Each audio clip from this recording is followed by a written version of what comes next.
silakan simak contoh video restitusi yang sudah saya buat ketika bagaimana saya mencoba untuk berdialog, berdiskusi dengan anak yang memiliki trouble, dan kita menjadi guru sebagai bukan guru penghukum tetapi guru sebagai teman dan juga sebagai manajer. Silakan disimak dulu ya Bapak Ibu.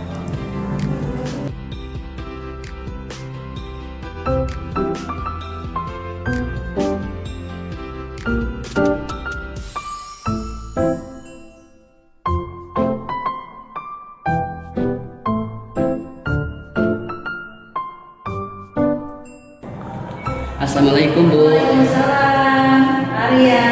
Ya, silakan duduk ya. Ya, Ibu mau tanya, kenapa kamu kesini panggil kata Ibu? Ibu dapat laporan dari Bu Resti kalau kamu membolos di jam pelajarannya. Kenapa ya? Ada apa? Waktu makan kondisi ada di kantin dan ada mengerjakan tugas tidak masuk. Karena ada semalam menonton Piala Dunia sampai tengah malam, jadi ada ngantuk dan belum mengerjakan tugas. Oh, tapi pasti seneng ya kamu kalau yang namanya nonton klub favorit kamu, pasti kamu seneng. Tapi alangkah lebih baiknya kamu harus bisa mengatur waktu ya, dan juga harus bisa bertanggung jawab karena harus menyelesaikan tugas dengan baik. Nah, ini mau tanya, apakah yang kamu lakukan itu sudah melanggar kesepakatan kelas itu, membuat nilai yang bagus atau tidak? Tidak Bu. Tidak. Karena ada tidak bertanggung jawab dan tidak mengerjakan tugas yang tepat waktu. oh iya, nah itu. Nah sekarang Ibu mau tanya selaku wali kelas kamu, karena Ibu ingin memperbaiki hal-hal yang kurang baik, apa yang akan kamu lakukan setelah ini, setelah kamu tahu bahwa kamu menyalahi kesepakatan kelas? Setelah ini akan minta maaf ke Bu Resti dan akan segera mengerjakan tugas dan tidak akan menunda lagi. Oke, kalau begitu alhamdulillah Ibu senang mendengar. Ibu doakan kamu menjadi anak yang sukses seperti sebelumnya kamu selalu mengerjakan tugas, menjadi teladan bagi yang lainnya, dan silakan kamu melakukan perbaikan itu ya. Terima kasih. Ya, boleh silakan kamu kembali ke kelas. Ya, makasih Bu. Ya. Assalamualaikum. Waalaikumsalam. Assalamualaikum warahmatullahi wabarakatuh. Saya Arya dari kelas 11 IPA 2. Terima kasih kepada Ibu Nur Latifah selaku wali kelas yang sudah mengajak saya diskusi. Setelah berdiskusi, saya menjadi lebih tenang dan senang. Saya berjanji tidak akan mengulanginya lagi, serta saya akan segera meminta maaf ke Bu Resti, dan saya berjanji tidak akan menunda-nunda tugas lagi. Terima kasih. Wassalamualaikum warahmatullahi wabarakatuh.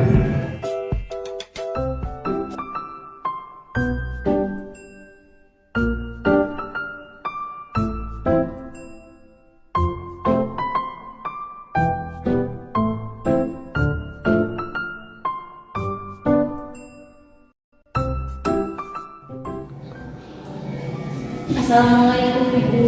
Ya, waalaikumsalam Pak. Pak, kabarnya gimana? Alhamdulillah baik Ibu. Ya. Tapi Ibu melihat kamu kok akhir-akhir ini kelihatan lesu. Kenapa? Ada apa? Dan juga Ibu mendapatkan informasi dari Bu Yuli, guru bahasa Inggris, kalau kamu itu tertidur pada saat jam pelajarannya.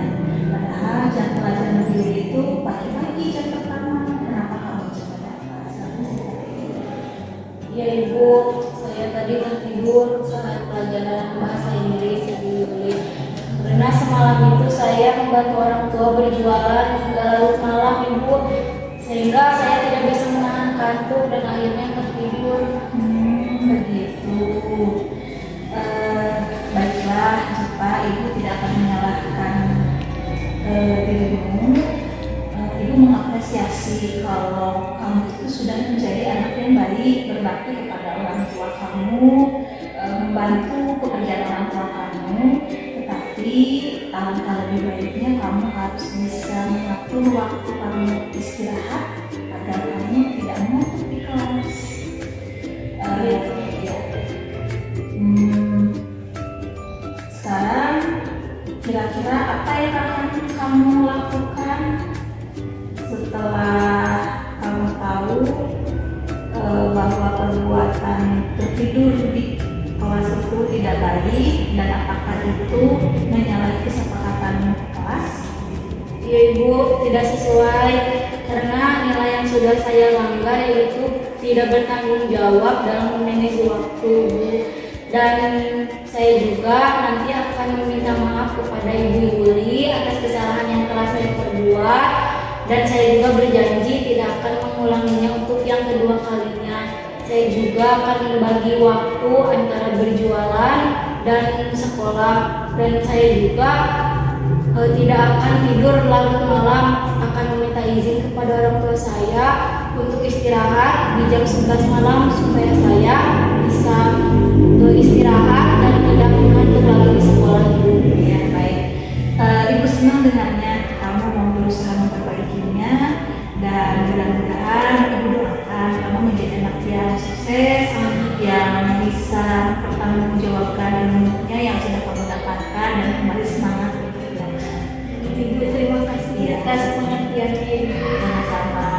Boleh silakan kamu istirahat, pulang ke rumah jangan lupa kamu diskusi, dan sebelum pulang ke rumah silakan kamu ke kantor terlebih dahulu ke Ibu Yuli untuk meminta maaf. Baik, Ibu, terima kasih. Ya. Assalamualaikum. Waalaikumsalam. Assalamualaikum warahmatullahi wabarakatuh. Saya Ziva Kuliani dari kelas 11 IPA 2. Setelah berdiskusi dengan wali kelas saya yaitu Ibu Lala Latifah, saya merasa bersemangat kembali dalam belajar. Pikiran saya pun menjadi tenang dan senang karena telah mendapatkan solusi untuk menyelesaikan permasalahan tersebut, yaitu tertidur di dalam kelas. Hal yang akan saya lakukan yaitu saya akan meminta maaf kepada Ibu Yuli selaku mapel bahasa Inggris karena telah tertidur di dalam kelas, dan saya juga akan berdiskusi dengan orang tua saya untuk bisa membagi waktu berjualan, dan yang terakhir saya juga akan berjanji untuk tidak mengulangi kesalahan untuk yang kedua kalinya. Terima kasih. Wassalamualaikum warahmatullahi wabarakatuh.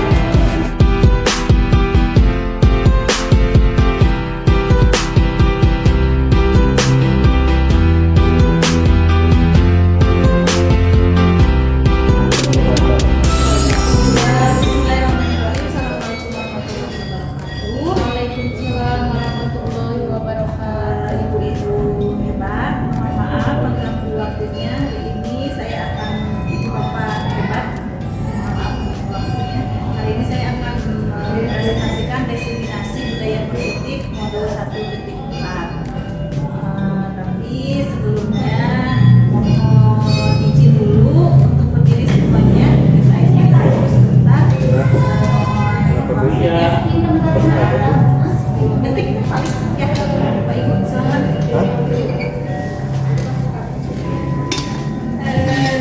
Breakingnya di sana dilihat ya, ada gambar gerak panjang, ada gambar cacing pendek, ada gambar gajah gemuk. Berarti kalau saya bilang ular berarti harus panjang-panjangnya pakai gerakan, nanti panjang. Kalau cacing pendek, kalau gajah gemuk, ya gemuk. Gitu. Jangan nunjuk saya bukan gajah. Ya, oke. Lagi-lagi sekali lagi, ular panjang, cacing pendek, gajah gemuk, gajah gemuk, cacing pendek, ular panjang, cacing pendek, gajah gemuk. Oke, terima kasih. Silakan kembali. Baiklah, Pak Ibu, sebelum saya melanjutkan bahwa kita harus tahu dulu tujuan budaya positif di sekolah itu untuk apa. Melalui budaya positif akan menciptakan lingkungan positif, lingkungan yang aman, nyaman, dan menyenangkan, sehingga membuat murid merasa betah ada di sekolah. Itu tujuan dari budaya positif di sekolah.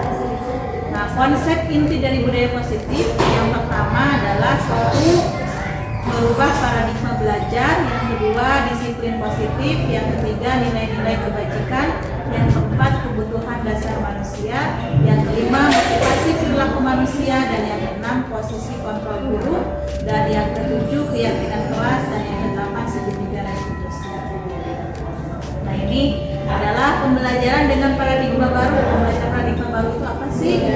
Pembelajaran dengan paradigma baru ini merupakan pembelajaran yang dirancang berdasarkan prinsip pembelajaran berdiferensiasi, sehingga para peserta didik belajar sesuai kebutuhannya berdasarkan tahap perkembangan sesuai teori psikolog modern untuk mewujudkan profil pelajar Pancasila. Salah satunya yaitu ketika kita sekarang sudah masuk ke kurikulum merdeka, untuk mewujudkan profil pelajar Pancasila yaitu harus menggunakan prinsip pembelajaran berdiferensiasi. Berdiferensiasi itu apa sih? Bapak Ibu sudah tahu kan apa itu pembelajaran berdiferensiasi? Sudah. Ya, salah satu contohnya yaitu ketika kita menghormati, memberikan hak kepada siswa-siswi kita untuk belajar sesuai dengan minat dan bakat masing-masing. Tidak memaksakan kehendak, kita selaku pendidik. Nah, ini adalah bagaimana kita harus mengubah paradigma stimulus respon ke pendekatan teori kontrol. Nah, teori kontrol dan stimulus respon ini adalah contohnya seperti ini. Realitas kebutuhan kita sama. Kalau teori kontrol itu adalah kebalikannya. Tidak sama sebetulnya kebutuhan kita itu. Kebutuhan kita itu berbeda. Jadi Bapak Ibu tidak baik untuk menyamaratakan kebutuhan dari siswa-siswi kita. Mungkin misalkan di kelas kita itu ada 30 anak, 10 itu dia lebih senang belajar dengan mendengarkan, yang 10 lagi lebih senang belajarnya dengan membaca, yang 10 lagi lebih senang belajarnya sambil main. Itu berbeda-beda. Nah, ini adalah realitas kebutuhan kita berbeda. Semua orang melihat hal yang sama. Nah, setiap orang memiliki gambaran yang berbeda kalau dari kontrolnya.